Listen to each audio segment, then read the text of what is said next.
Hello and welcome to the Racing Postcast, proudly sponsored by Unibet, where we are taking a look once again at a busy weekend. We've got 4 live races at Haydock, with this meeting having a great record of unearthing some top-class horses. We'll see if the panel perhaps think there may be one lurking in the fields at Haydock. We'll also be heading to York for 2 live races there. We've got Keith Melrose, our summer sprint king, to assess the big sprint at York, a really competitive handicap there. And of course, we'll be going to Chester as well for 1 live ITV race there. Just as always, if you are a fan of the show, do make sure to rate, review and subscribe. But before we get stuck into the weekend, we're going to have a little bonus bit for you here. We're going to have an Ascot Ante-post angle, hearing what our key fancies are with about just over 3 weeks to go for the big one at Royal Ascot. We're going to start in the bottom left with our betting editor, Keith Melrose. Keith, your 2 Ante-post selections for Royal Ascot, please.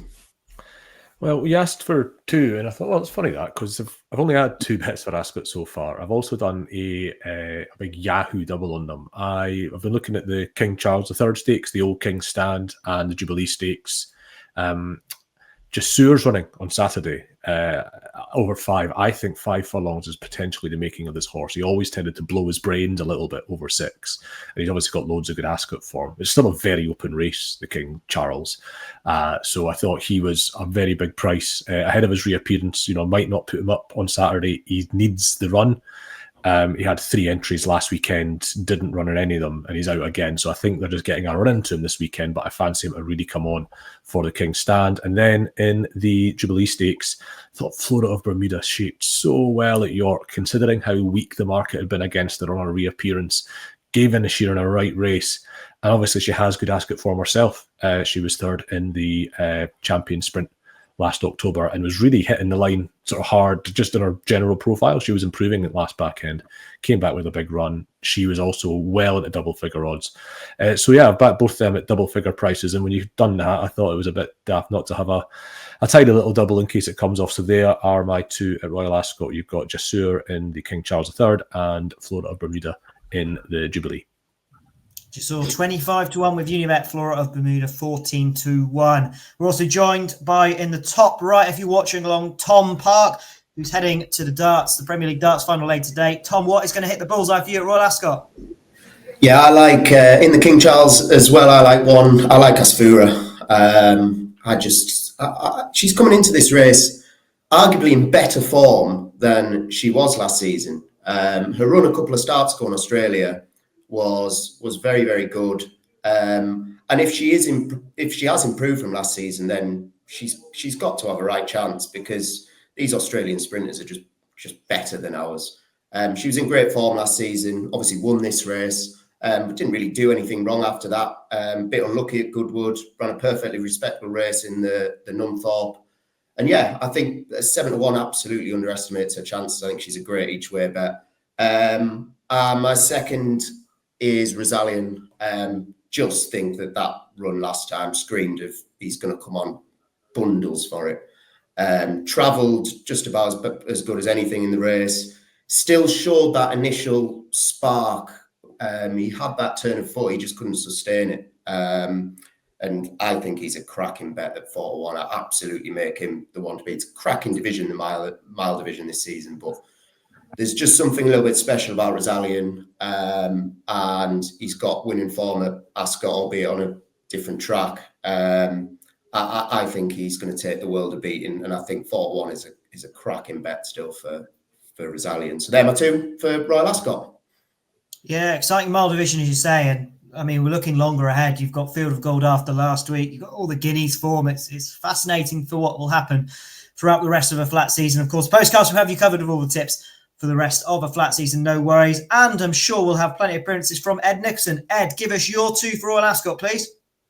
Well, first of all, Tom will be glad to know we're going down to Richard Hannon Stable on the 9th of June. So the Postcast will have exclusive access before even we put it on Unibet of our interview with Richard Hannon about Rosalian and a few of his other Royal Ascot contenders. For me, well, I think Rosalian is obviously one of the horses we're looking forward to seeing. But another horse I think maybe some people have forgotten about, but we're looking forward to, or I am, is Economics, who really looked a fantastic horse last year.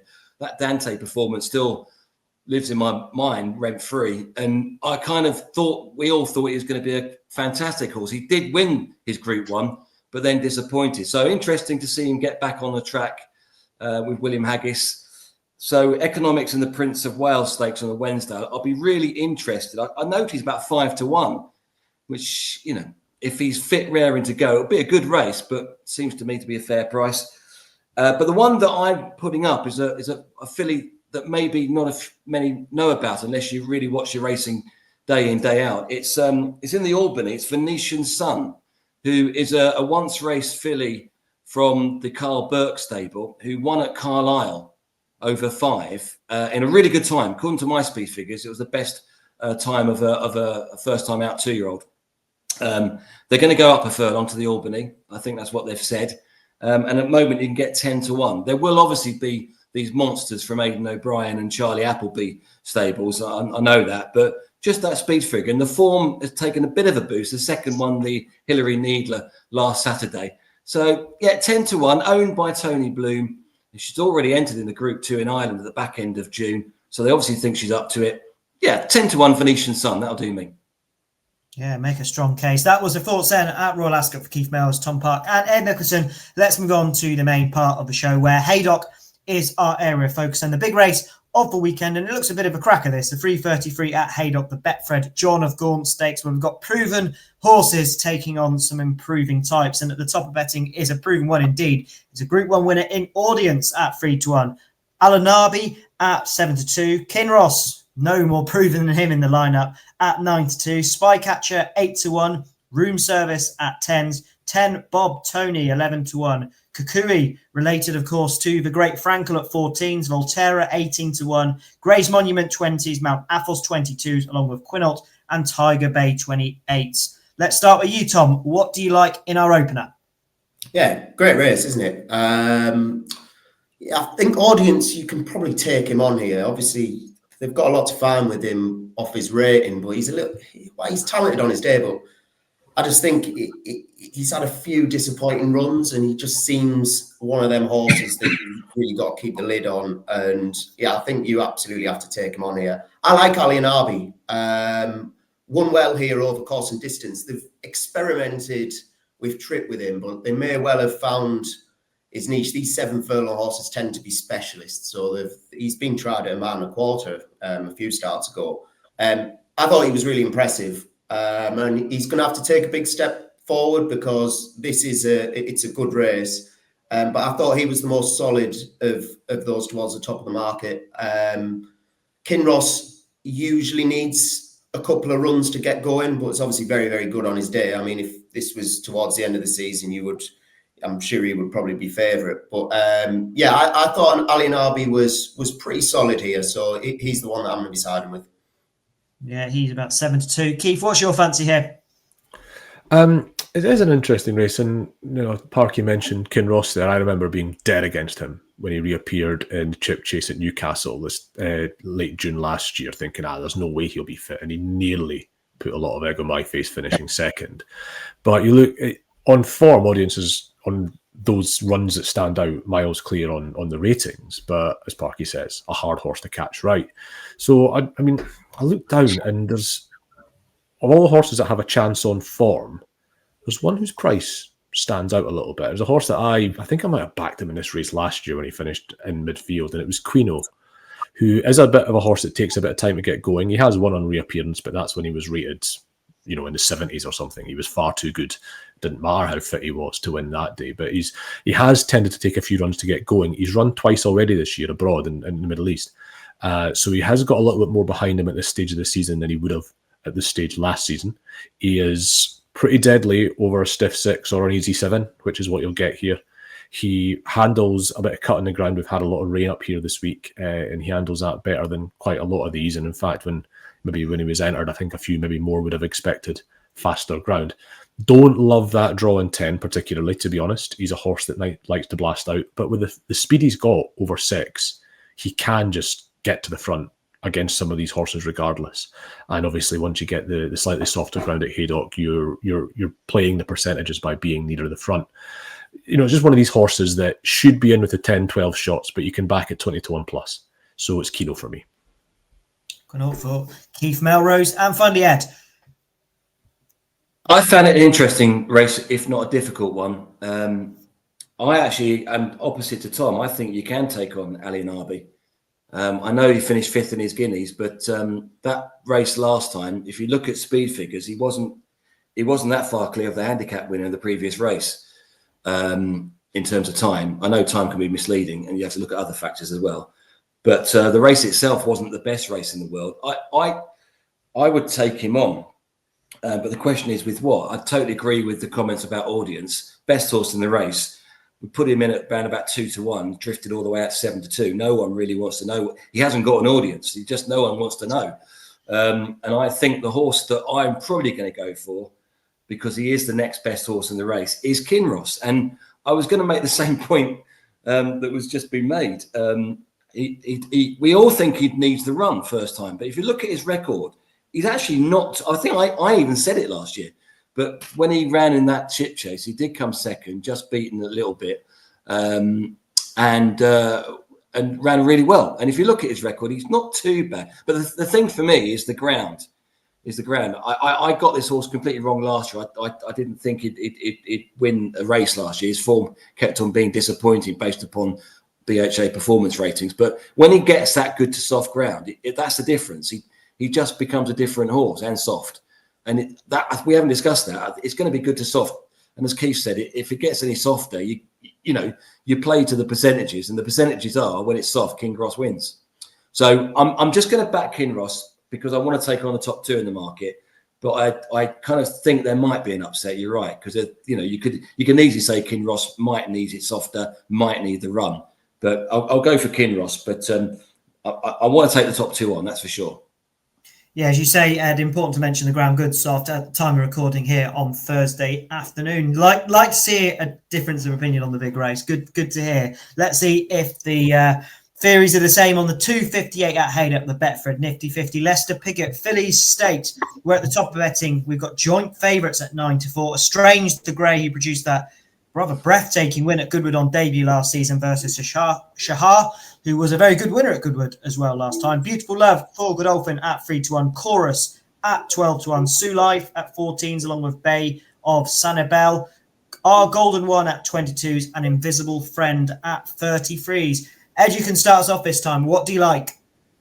Well, first of all, this is a super boost race, as is the 333, the John Gaunt Stakes. So both super boost races, which is where every horse in the race is boosted to the next price up the price ladder from 9 o'clock on Saturday. I'm going to go with an outsider here. On form, it can't beat Shahar, sorry. But I'm going to go for Chorus at big odds. I think 12, 14-1. Back it each way. Haggis has got a very good record in this race. I think he's won it 3 times from nine horses, I think, if memory serves. And Chorus has shown, at least. Yeah. I think he won 23, 22, and 2019. So he always does run a good sort here. And also Chorus has shown, I would argue or suggest that best form is on the good to soft ground. Certainly, her best RPR rating was achieved on good to soft ground. She probably, well, I don't know, but I'm assuming that she needed the run at Goodwood when she finished miles behind Shahar. Can't beat her on that. But I just thought worth a go, given we know the stable likes the race, given we know that she likes the prevailing softish conditions, good to soft, and it's a big price. So, yeah, a speculative each way bet on Chorus. What are you looking at, Keith? It's just a race where you've got a lot of horses with a lot to find on form. In fact, everything's got loads to find on form. A Beautiful Love, yes, her form is it's mostly at American tracks on quick ground, but she's got on RPRs and official ratings £8 and £9 in hand over Shahar and over I forgot the Chief of the Park's horse name, but yeah, Estrange. She's got so much better form than them. She's run twice this year, probably working up to fitness. Look at the price she went off at York. That's not the price of a horse that was ready to go. She's probably got other she's maybe going to go back to the States maybe for those same sort of races again later in the year. And for that reason, she might drift again. People will think, well, this is Haydock. This is slightly more testing ground. But she has run pretty well in utter slop at Newmarket as a juvenile. So it's not like she's completely averse to horrific ground. So a bit of cut at Haydock isn't going to be a big issue, I don't think. So a lot of leeway for a horse that's got £8-9 in hand on her best. The 2 races she's running this year have been over 9 furlongs and mile 2 and a bit, and probably a bit sharp for her, if anything. And she gets a much more amenable trip to her today. Conditions maybe not as bad as people might think, and loads to play with on her best form. So I thought Beautiful Love was a decent price.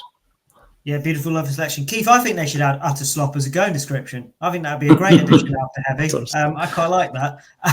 Tom, what's That's your all fancy? it will be at Foss Lass, Jane. I was going to say Foss Lass is where they'd save it for Foss Lass. There is a specific...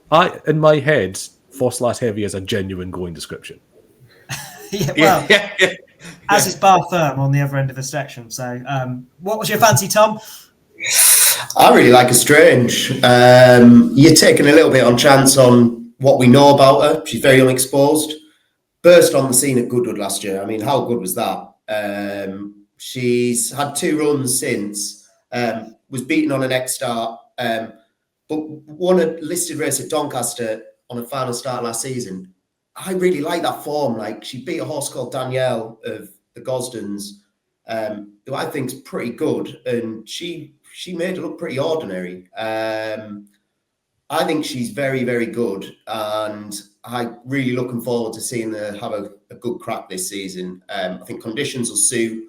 You were taking a little bit on chance because she's got an awful lot, as Keith points out, to find with Beautiful Love. She's got a lot to find with some of the others in the field in terms of ratings, but she's only ran 3 times, so it's very difficult for the handicapper to get a grip of her. I think I'm really hoping she's very, very good, because that was something quite special on her debut last season, and she was very, very good at Doncaster as well. So hoping that she's set for a really good season, and I think this is an ideal starting point for her. So yeah, pretty sweet on a Strange. Going for the potential there. Now, don't go anywhere, because after this short break, we're going to look at a race which has produced 2 Group 1 winners in the last 2 years.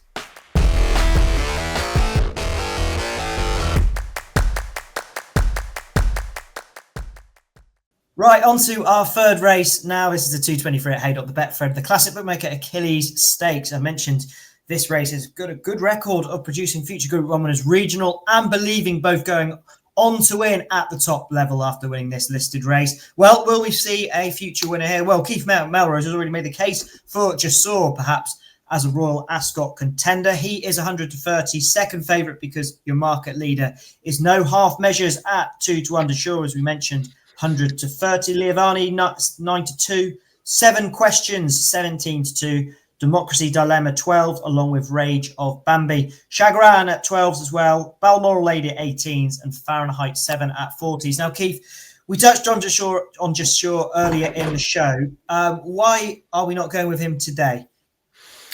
Well, he had 3 entries last Saturday, including the Temple Stakes, I think, on this on the Haydock card. He got declared for Salisbury. Self-cert didn't run. Maybe the ground was too fast or something. But he now runs in this race. They basically want to get a run into him before Royal Ascot, is my supposition.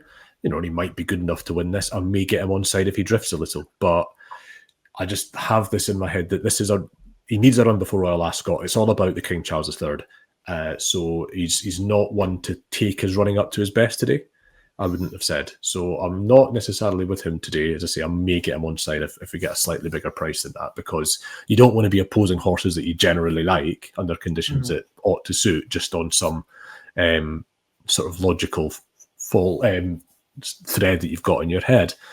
Today's bet, I think, at the prices, might be Chagrin, who won the Be Friendly handicap over course and distance on Sprint Cup Day last year.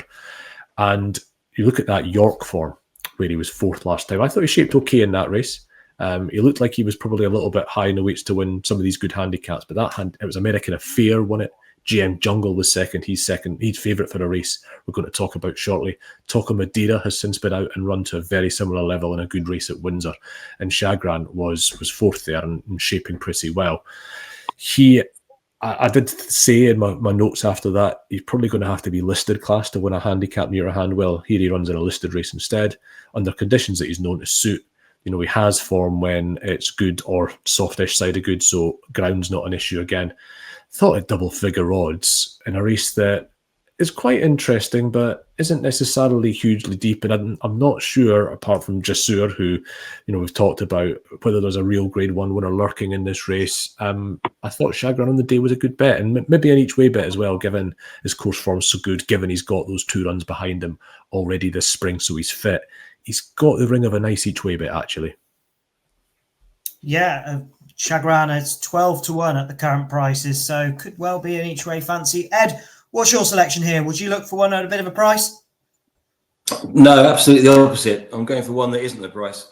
No half measures is my selection. The favourite at 9-4 at the moment. I think the run at Newmarket, you can put a line through in terms of the ground was miles too quick and they looked after the horse with races later on in the season in mind. I think I said that at the time. I think later on, when there's a bit of cut in the ground, this horse will come into his own, no half measures. Obviously finished fifth in the Abbey, class horse, progressed from a rating of like 73-80 onwards last year. I mean, quite a phenomenal bit of improvement we saw from this horse. And this is a winnable race. I think the good to soft ground is really key. And I also think it's key that Oisin Murphy's been booked. I can't remember too many times that Hughes and Murphy combined. In fact, I do now know because I looked it up, and it's 8 wins from 35 occasions. But when they go off favourite, it's 6 from 17. So when he puts him on a fancied horse, they invariably run well. I think 65% of those favourites have either won or been placed. And Richard Hughes won this race 3 times as a jockey, most winning jockey of this race. So he knows what it's all about. So no half measures, 9-4, pretty short, I admit, but I think it's the most likely winner. Strong fancy from Ed. Finish us off, Tom. Yeah, I probably won't have a bet in this race because I kind of agree with what Keith has said. I like Jasur. I think he will probably come on for the run. He had a wind up, I think, in the winter. Sometimes you need to get a run into them to kind of reap the benefits of that. But yeah, I'm excited to see what he can do over 5 furlongs this season. Looked a really, really good horse at the start of last season. Obviously won the Commonwealth Trial. I think he was 3rd in the Commonwealth Cup. His form kind of tailed off a little bit then, but that could have been down to the wind issue that he was having. We know how good Clive Cox is with sprinters. There is a little bit of a nagging doubt as to whether he's going to need it. I think, like Keith has mentioned, it'll be a price thing for me. If he does drift a little bit, I'm probably more inclined to back him, which maybe isn't the most logical thing to do. But I'm excited to see what he does this season. I think he got the potential to be a really, really good sprinter. I don't really want to take him on with anything in the race. And yeah, it'll be a price thing whether I back him or not. But yeah, hoping he has a good season. Yeah, well, as mentioned earlier in the show, that's the 25-1 Ante-post fancy for Keith for the King Charles. We're going to move to York now for the 240 at York. This is the William Hale Moore top prices handicap, where a really competitive race, as Keith touched on. Your favourite is JM Jungle. How well does he run around York at 4-1? Duran at 9-2. Loom at 6. Venture Capital Bergerac at 10s. Jumbo and Habula at 11s, along with Kodiak Thriller. Miss Attitude, It Just Takes Time at 14s, and Zaya 16-1. Won't do the rest. Let's take it away, Keith. We know you love these big sprints. What have we got for us? And I do love the ones at York too. And I love GM Jungle. He's a great horse, but I'm looking at this going, the dash is in a week, lads. I know he's got loads of good form at York, but he's so fast. Those times he's been beaten at York and Musselburgh the twice this year, no finishing second. It's all pace with that horse. I just think he wants it as fast as you can give him it. So yeah, he's got a big chance here. But if he was mine, I'd be waiting a week and going for the dash. I actually really fancy the second favourite, Duran. He was my horse to follow for the season. Finished last season with a couple of runs in slightly lesser sprint handicaps at York, but they're always competitive here. You know, he won one of them. And then in October, he got basically caught, stuck behind. It is the danger with horses like him. He tends to get held up or certainly race just off the leaders. And York sometimes can completely bar those horses from winning, but he is evidently a York horse. He has won here. He's run well here many times. You know, and twice this year he was second at Beverley. He was second at Ascot. I didn't think Mark Carn gave him a great ride at Ascot, to be honest. I think it gave him more than enough to do. And then he won at Haydock last time. And what looked a strong race to me, Blue Day was second, who had won that Ascot race. A really informed horse and one that's going the right way. And I thought he won a bit more handily than half a length would have suggested. He looked all over the winner from a furlong and a half out, Duran. I said at the start of the season, he's going to win one of these big York sprints, Duran. I'm going to stick by that. I'm going to back him here because this is probably going to be a little easier than some of the races that you get, say, at the Ebor meeting and whatnot later in the season. This is his chance. He's been given 3 runs to get proper fit in order to be right for this race. Duran. Strong fancy Duran at 9-2, current Ante-post prices. Ed, do you agree with him? Yeah, it's Duran from this side of the wall, so I can tell you. I think he's got a cracking chance. I think Keith said it all. He's the master of the sprints, and not much I can add, apart from the fact that Faye McManaman, who rides, is 4 from 10. She gets on well. There will be an almighty fast pace, which this one will suit. Nigel Tinkler stable are actually in good form. 64% horses running into form on the Racing Post. Last winner, actually, as we record, was a winner. And as you say, loves York, 2 from 3, 5 furlongs. I think it's 1-3, been second 3 times. Will appreciate the fast ground. It's 1 from good to firm to good to soft. Yeah, I just think I think there's something we should know, and I think it's that Duran is going to win the sprint at York. Very clever, Ed. I can see what you're trying to do there. Let's see what you fancy, Tom. Is it a triple whammy? Yeah, it's going to have to be. I've been stumped, James. The declaration's obviously not long been out, and my actual fancy Jabat is not there. So I'm hoping I can join the Duran boys and make it a Duran. Because I'm not going to argue because I've not really looked at any of the others that are in the race. Keith obviously has made a very good case for him, so I'll certainly be joining the boys in backing Duran. Yeah. You could say we're wild boys. Right, we're going to move on, Ed, until you lose us too many more listeners with your horrendous music puns. Let's do the rest of ITV. 3 races we've not covered. The 148 at Haydock is our first, which Keith Melrose you've got a fancy, and given it's another big sprint. Yeah, it is. It's and it's a race. You know, it's not 25. It's a lesser sort of level of race than some of these big York sprints we talked about. And Sergeant Wilco is top weight. He was 5th in one of those good back end York sprints last year, the one that Strike Red won. And I thought he came back with a really quite good run at Newcastle last time. He's been going off the sort of price that suggests he's a horse that's working his way back to form. It's the sort of thing sort of Kevin Ryan tends to do. And I thought he shaped pretty well at Newcastle last time. He's got loads of form in races like this. They've got cheap pieces on for the first time. And he's absolutely fine when the ground is just on the soft side, which is likely to be here. I thought this is... it is just a half beat easier than the races he tends to find a little bit too hot, and he's coming right. And I just thought it was a lot in his favour. So Sergeant Wilco in the 148 for me. Move on to 210 at Chester, where Ed, you've got a fancy for us. Yeah, I like a fine interview, by the way, at Haydock. I think William Buick ruled Haydock last week. He's got some good rides, and that's one of them. At Chester, the 210. I quite like the look of Fair Point. It's their big handicap of the day. And Fair Point, I think, has got a good chance first time out for Rafe Beckett. And Edward Greytrex, which is an interesting combination. I noticed that they were on a winning combination at Windsor last weekend with the 2-year-old. So I kind of did a bit of investigation. He's actually got a very good record for Rafe Beckett. He's 9 from 45 with a positive level stake return to SP even. And he tends to get on quite a few of the well-fancied ones when obviously the top jockeys can't ride and they've gone somewhere else. He picks up the, in inverted commas, the spares, but they seem to be quite good spares. And Fair Point, I think, might be just one of those. He's already won at the course, Fair Point, albeit at 2 to 5 in a maiden Fillies race. It might have been this card last year, actually. Has run better with a bit of cut in the ground. At the moment, it's good to soft. And the stable are in good form. I kind of did some analysis. It probably doesn't mean that much, but I was looking at horses' first time out on turf, i.e. off a break with Rafe Beckett. He's not outstandingly good, but he's 6 from 45. So this season, so I just which is towards the top end of the trainers' table on that kind of stat. And his horses are running well first time out. So yeah, he's been off the course for 223 days, but he's got a lot of positives there, I thought. So Fair Point would be my selection. Been a little bit of money for the selection as well. For the final race we'll look at, Tom, you're going to take us away on this, the 3:15 at York. Yeah, I really like Scenic here.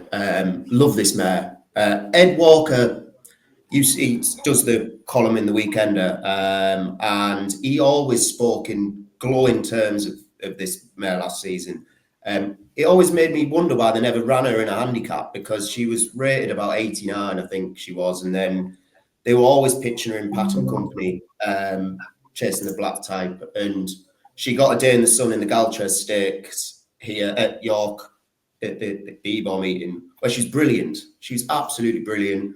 I think the step up to 1 mile 6 will really, really suit her on that form on the Knavesmire.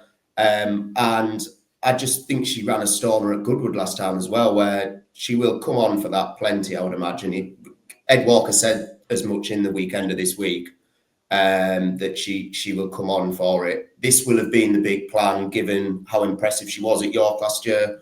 And I think she's a cracking bet. I really, really like Scenic. And I love horses who run well on the Knavesmire and come back.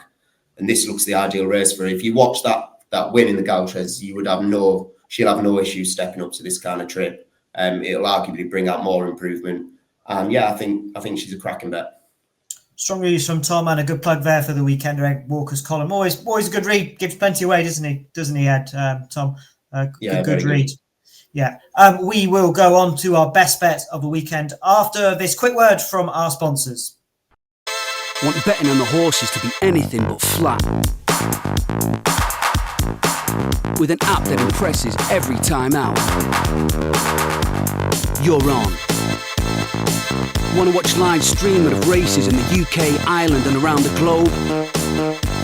And get a chance to win even bigger with 3 Uniboosts every day on any horses you want. Unibet, you're on. Okay, just before we get to our best bets, Ed, what offers have you got for us this weekend? Yeah, quite a few, I must say. Let's look at Haydock first of all. The 148. We're going 2 offers here. You can choose between money back offer or the extra place offer in that particular race. Then fast forward to the Pinnacle Stakes and the John of Gaunt, which are at 258 and 333 respectively. We're offering super boosts on both of those. That Chester race that I looked at, Fair Points race, that's also an extra place race. That's the Ladbrokes Handicap at 210. And then the big one where there seems to be 3 fancies for the same horse, the 240 at York, we're going extra place in that handicap. It is a typically difficult handicap, although you wouldn't think that listening to our analysis of it, but that is an extra place in that particular contest. So yeah, quite a few different offers, and there's plenty of other offers on the non-ITV races, but they're just the ITV races. It is time of the show to have a look at our best bets of the weekend. Our nap, we will start with you, Keith. I think we can guess which one it is. Yeah, Duran, 240 York. Let's give him a chance to land that big York handicap I said he'd win back in October. Okay, Ed?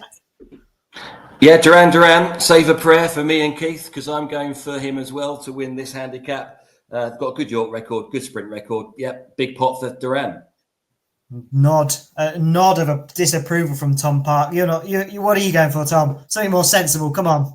Disapproval at the puns rather than the tip itself. 315 York. I like Scenic. Really impressive at York last season. had a pipe opener at Goodwood last time where she stayed on from the back, finished second. I think this step up and chip will really suit. And yeah, I really like chances of Scenic. And I'm going to go for Fine Interview, which you touched on, Ed, in the 140 at Haydock. Just feel this horse. The trainer's in fantastic form. This horse really needs to put up a big performance if you're going to get into the Wokingham. William Buick, as you said, was riding out of his skin at Haydock. So Fine Interview for me in the 148 at Haydock. Thank you very much to our panel. That's Tom Parker in the top right, if you're watching along, Ed Nicholson bottom right, and bottom left, Keith Melrose. And thank you very much to you two watching along as well. As ever, don't forget, you can join us again next week on the podcast at 7 o'clock next Thursday, where it is a very special show indeed, because we'll be looking at Epsom and the Derby, a classic weekend. Will we manage to find the Derby winner? Well, you have to join us and find out. But for now, do make sure to enjoy this weekend's racing. Goodbye, and of course, gamble responsibly.